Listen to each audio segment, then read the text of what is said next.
These two paintings, both called sunflowers, are generally accepted as the finest of several depictions of the thick-stemmed, nodding blooms that Van Gogh made in 1888 and 1889 during his time in Arles. The first is now in the collection of the National Gallery in London, and the second is in the Van Gogh Museum in Amsterdam. Van Gogh referred to this work as a repetition of the London painting, but art historians and curators have long been curious to know how different this repetition is from the first. Should it be considered a copy, an independent artwork, or something in between? An extensive research project conducted over the past 3 years by conservation experts at both the National Gallery and the Van Gogh Museum has concluded that the second painting was not intended as an exact copy of the original example, said Ella Hendricks, a professor of conservation and restoration at the University of Amsterdam, who was the lead researcher on the project.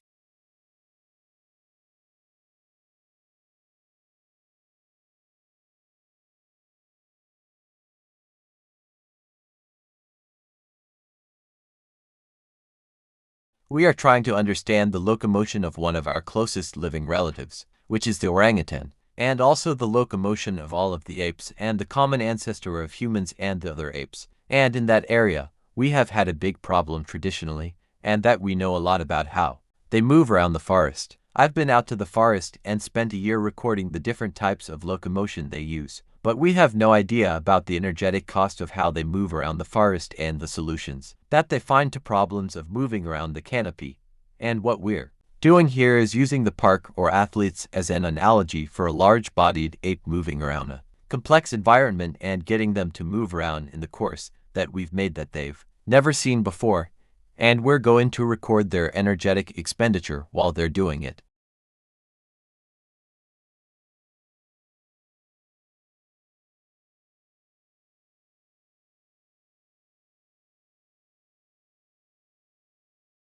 Radon is a naturally occurring, colorless, odorless, and tasteless radioactive gas derived from the decay of thorium and uranium, which are common elements found in rock and soil.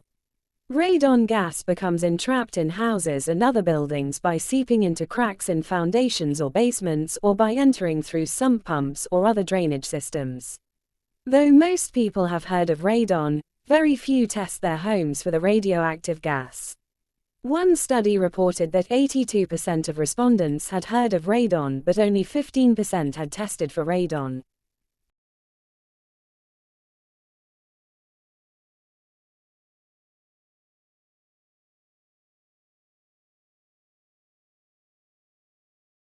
The Czech Republic currently is undergoing transformation from the centralized regime of a communist dictatorship towards a modern democratic state. Fonta et al. Recognizes three main events in the last half-century that had profound consequences for the country and its land use. First, the communist coup d'état and the following collectivization of land in the 1950s that introduced large-scale collective farming. Second, the abolition of the totalitarian political system in 1989, which was followed by the restitution of private land ownership in the 1990s.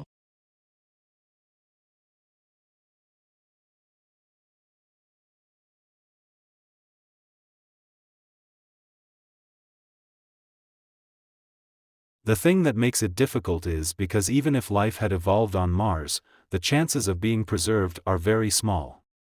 If we use Earth as a reference and our planet is teeming with life, yet it rarely preserves evidence of life of the fossil record. And the focus now is on exploring for habitable environments. If you're looking for water, a source of energy, either solar energy or thermal energy or chemical energy, and then organic carbon, assuming life as we know it on Earth based on carbon. So those are sort of the three things that we're looking for in the course of our mission.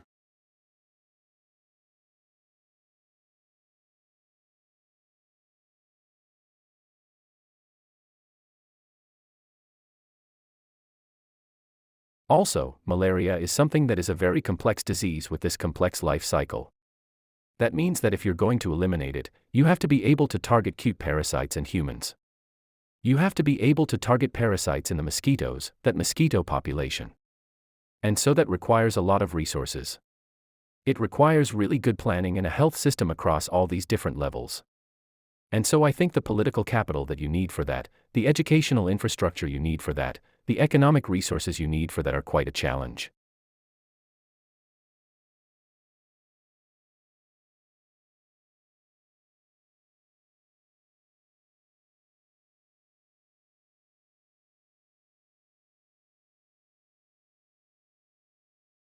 Dave Hackenberg, a beekeeper since 1962, can usually tell what killed his bees just by looking at them. If they're lying on the ground in front of a hive, it's probably pesticides, he says.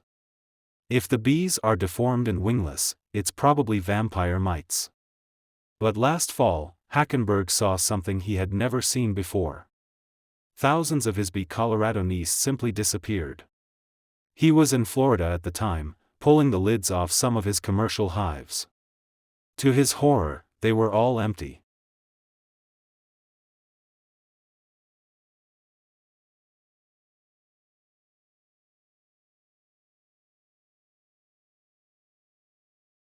For many years, the favorite horror story about abrupt climate change was that a shift in ocean currents could radically cool Europe's climate. These currents, called the overturning circulation, bring warm water and warm temperatures north from the equator to Europe. Susan Lozier, an oceanographer at Duke University, says scientists have long worried that this ocean circulation could be disrupted.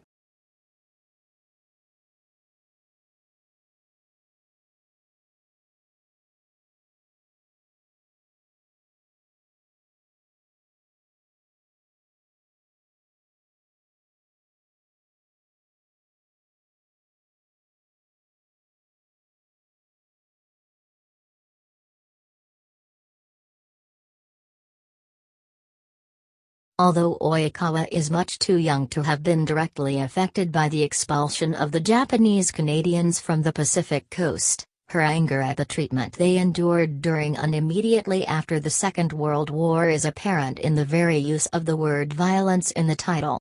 Calling them euphemisms, she rejects such terms as interior housing centers and sugar beet projects.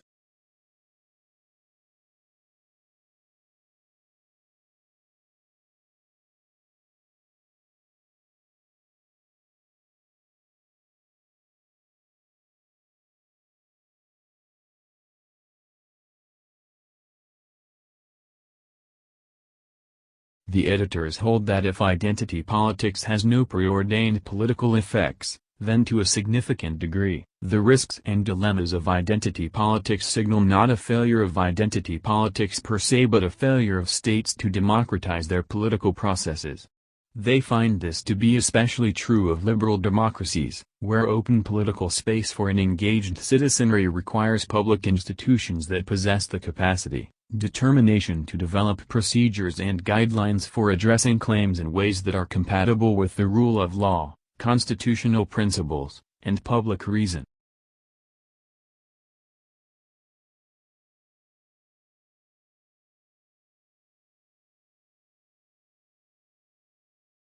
Well, in 2004 we integrated ticketing in southeast Queensland, so we introduced a paper ticket that allowed you to travel across all the three modes in southeast Queensland, so bus, train and ferry, and the second stage of integrated ticketing is the introduction of a smart card, and the smart card will enable people to store value, so to put value on the card, and then to use the card for traveling around the system.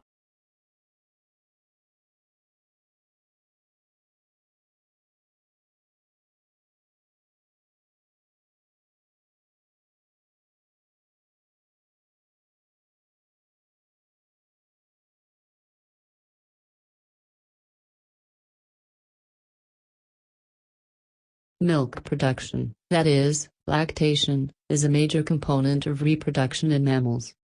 In contrast to all other animals, mammals including primitive mammals, such as the duckbill platypus and the spiny anteater, nourish their offspring with a liquid that is secreted by specialized glands. Milk production and secretion are complex, multi-stage processes that are controlled by several hormones, the most important of which are prolactin and oxytocin.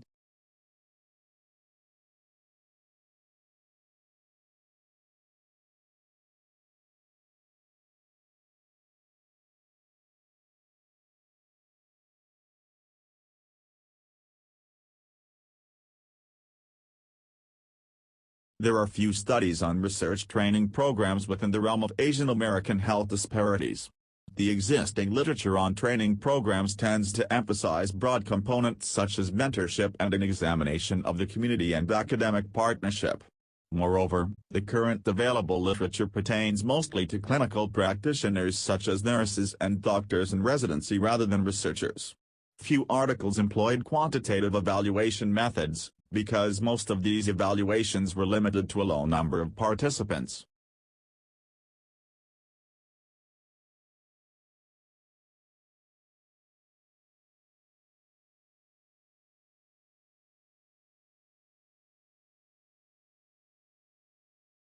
Group-based microfinance schemes attempt to harness the collective power of mutual support, with members pooling their savings and making small loans to each other so that they can set up small businesses.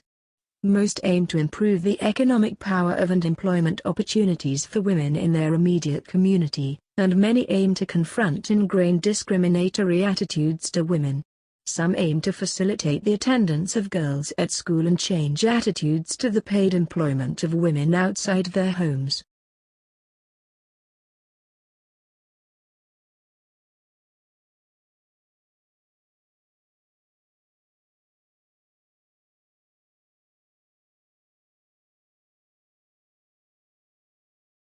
For all his fame and celebration, William Shakespeare remains a mysterious figure with regards to personal history.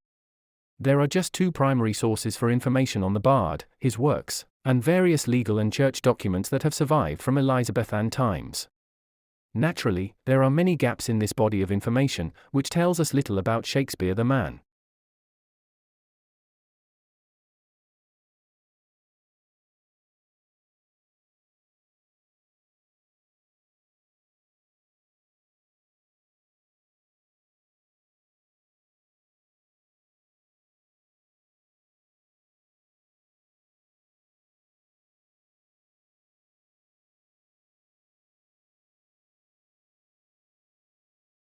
In animals, a movement is coordinated by a cluster of neurons in the spinal cord called the central contract patterns generator, CPG.